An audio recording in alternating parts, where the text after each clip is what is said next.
What's poppin', y'all? That clout or whatever deeper connection that DDG has with his boys, it looks like they all keep coming back, except a couple that were never really tight with him, because Cinco, who we thought was done with DDG because he felt disrespected by DDG's continued behavior, he has, some would say folded, some would say maturely apologized on the night of DDG's album release for his project Moo, which we will not be listening to. I'm sorry, I didn't need to add that in there. That it just came out of me. It was instinct. You know, like when the doctor taps your knee with that rubber ducky. It's not a rubber ducky. It's the rubber hammer and your leg just kicks. I actually did listen to DDG's last project, Blame the Chat, and it was decent. He had a couple of good joints on there. So I will probably listen to this. I just don't know when. But yeah, during his album release on the same day as his birthday, Cinco went on his IG story and posted the following. He posted a reel, which looked like, or he sent somebody, oh no, somebody sent him an IG reel from the Bible.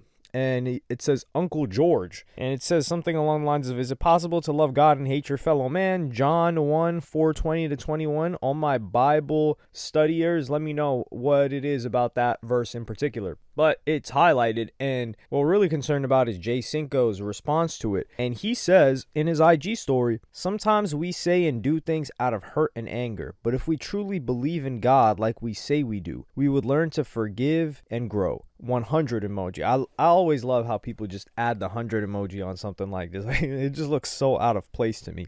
Either that or the wheelchair emoji, but it's usually, I remember Quando Rondo used to add that thing all the time, and Max O'Cream, he used to add that thing all the time, and I'm sure you can guess why. It's their affiliation. Nobody's perfect, but every day we try to improve and become the best version of ourselves. I lost my best friend during a petty beef, and regretted it. I haven't been the same since. I cannot stand this script, by the way. This is a Zesty font. The only reason I'm saying it's Zesty is because I don't like it, because it's so difficult to read. Like, just use the regular font. I haven't been the same since 100. Both feelings we are valid, but definitely should have been handled a better way, and I take full accountability for where I was wrong. Accountability over everything, more life, brother. And he's got the tan heart emoji. See, while the script was zesty, I do like the contrast, because the tan heart emoji is the straightest way I've seen somebody to show love to another man. I think I might have to tap in with that one, because sometimes you got a homie that you're close with, and he's like, man, you know, I appreciate you, this and that, and then he sends you a heart emoji, and you're like, damn, like, hold up, do I respond with the heart? Or they say thank you, and you want to send just like a shorter response, and you just got a purple heart emoji, you got a red heart emoji, you got a dark red heart emoji, you got the pink heart emoji with the gift like wrapped around it like a sachet, and you're just like, oh, well, what option do I got? So if the tan heart emoji is new, or I just haven't been tapping in with that, that's something that's going to be added to my arsenal very soon. And I do like Cinco for apologizing for this. He also apologized in his own Twitter community, and he also deleted the video where he called out DDG. And how do I know this? It's because I was working on a video, taking clips from that thing, and now I gotta go scour them somewhere else because he deleted it. But he says, a real man can accept when they're wrong in certain things. It's all about growth and moving forward. I beefed with my best friend, then he passed. And this is in response to, if you guys remember In Too Deep, which was Blackboy Max's show, where it was like this dating show. He had a bunch of guys on there. I think it was it the Yugi guy that was on there? Because that guy blew up as of late, and he's been on a roll. And I remember not calling him out, but I remember seeing him as a standout there, and people were kind of hating on him a little bit. But anyway, Cinco had to leave early because of like a personal issue. I'm guessing, I don't know if that was a family member or this friend of his that passed. He said, I vowed to never let anything come between me and my brothers again. We make mistakes and learn from them. More life, brother. And this is after DDG. Now, this first started that night with DDG walking in on his homie that's on the phone with Cinco. I'm going to play you guys that clip right now. I'm cuffed. Nah, I'm on the phone. I'm on the phone. I'm on the phone with your arch. Arch? Arch by somebody? Bring Ed, bring. I need my clip. You fucking up my clip. Come here. Da da da da. Well, y'all flirting or something? I miss you, man. I miss you, bro. When I sleep in my bed, I think about you. Brother. Brother, when you gonna come over, brother? Brother. So after this, DDG's celebrating his birthday, and he even gets a gift from Cinco. And I'm gonna play you guys that clip right now. Hold on, wait. Hey, T.O. gotta say something. T.O. gotta say something.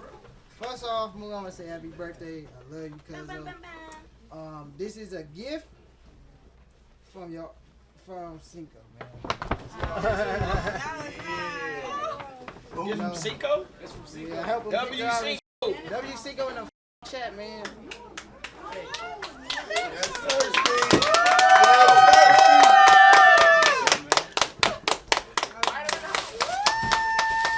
Shout out Cinco. Hey, I was wearing them. I was trying to take pictures in them. You got to see if I fit them and shit.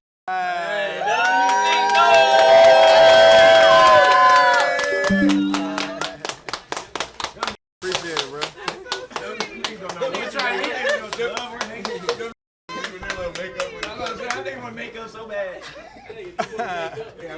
All right, play him, dude. And then after getting the gift from Cinco and accepting the gift from Cinco, DDG, he does the most DDG personality thing, the online personality that we've seen so far. And I'm going to play you guys that clip right now.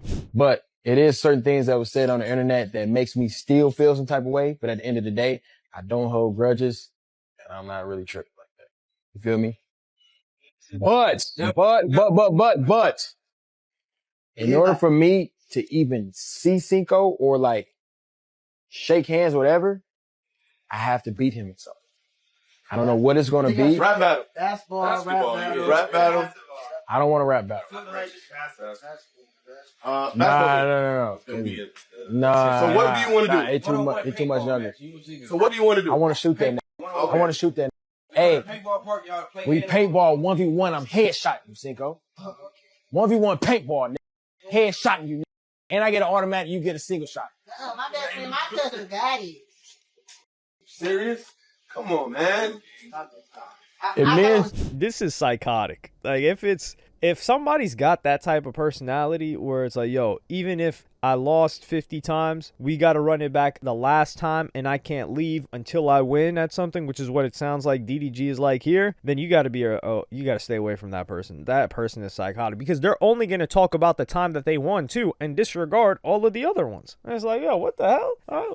That doesn't make any sense. But I do think this is all in good fun and it's a joke. But it did have some people wondering how serious the beef was before that or if it was all scripted. I'll tell you, as someone who has the greatest source on the internet of trust me, bro. Well, I haven't spoken to either of these guys, and I don't think the beef was fake. Because to script something, you can't script it for so long and for it to be so personal and to go like so much, like to talk 25, 30 minutes about somebody, even if it was scripted, it would turn into animosity because you're calling out parts of that person's character that are real. And people are responding to it in real time. But it's like I said in my previous video, I knew I had a good instinct about that Cinco guy. Like, that guy did not have to apologize in this situation. If he was being treated like that, lil broed, all of that other stuff, and he felt disrespected by it, had he never gone his own way and separated from DDG, I don't think he would have gained the respect that DDG might grant him when he comes back. And I will also say on top of that,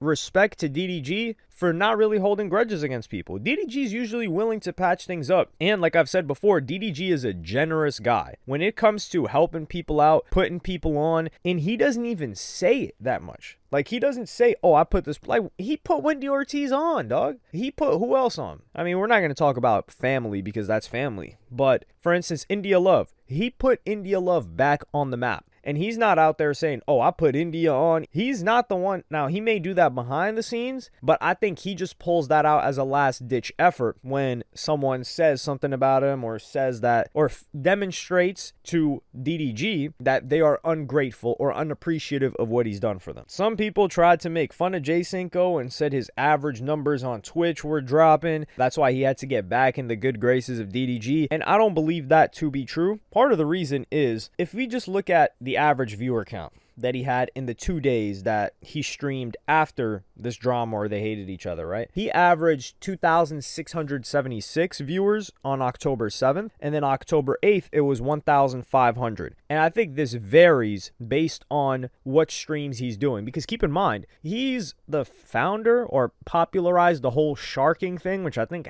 it involves girls in some way. I don't really know the details. But he said he didn't want to do content with girls anymore. So I presume that whenever he does content with girls, it spikes. And when he doesn't, because he's got a girl now, that girl Lala Baptiste, then it's going to be lower than usual. However, the 2 days when the DDG thing was really going on, which is number one, why he left Capaholics on October 3rd. He averaged 12,000 viewers that day, peaking at nearly 18,000. And the next day after that, on October 5th, when he responded to DDG, he averaged 18,000 viewers and 25,000 max viewers. But the reason for that is because a lot of DDG haters were watching him. A lot of DDG supporters were watching him. They wanted to see the back and forth. It was drama. So of course it's going to drop off after that. But if we look at before that, so in September, when Cinco and DDG were still cool and nothing had come up, you could see the guy's numbers. September 25th, 27th, he was 1,500 viewers. 24th, 879. 23rd, 500.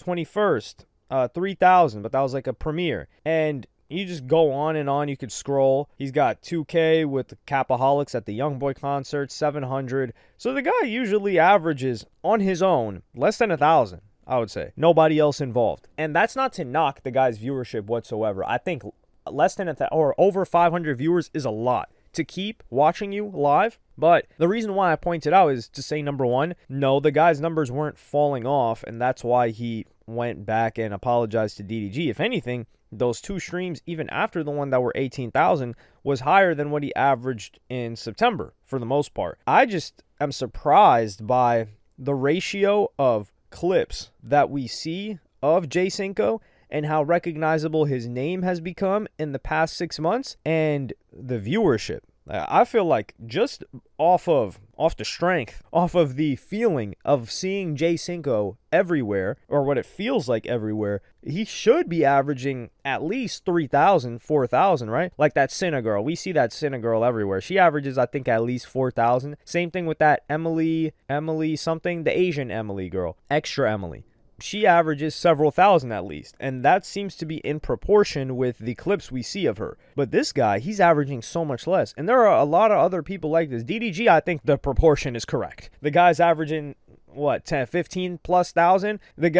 He is breakout streamer of this year. It's DDG. If anybody else takes it, now I will say my personal choice would be Cuffham, because that dude is just funny. But objectively speaking, I could see people putting DDG there for how many different things he's done in just a year. And the year's not even over yet. But I'm glad these guys are able to put it past them. Hopefully they can link up, leave it behind them. They do great content together. The kids love them. The people love them. The chicks love them. I do think that Cinco is going to run into problems with his brand and his content. Because with the type of brand that he has and that he's built and the type of content that he makes, he is not somebody that can be in a relationship and be loyal and satisfy his girl without the audience starting to build animosity towards her and driving a wedge between them. It's just, I've seen it happen too many times. It's happened dozens of times. It will continue to happen, and it's something that will never change. But let me know what y'all think in the comments. Like, subscribe, and hit the notification bell if you enjoyed. And I'm going to see y'all in the next one.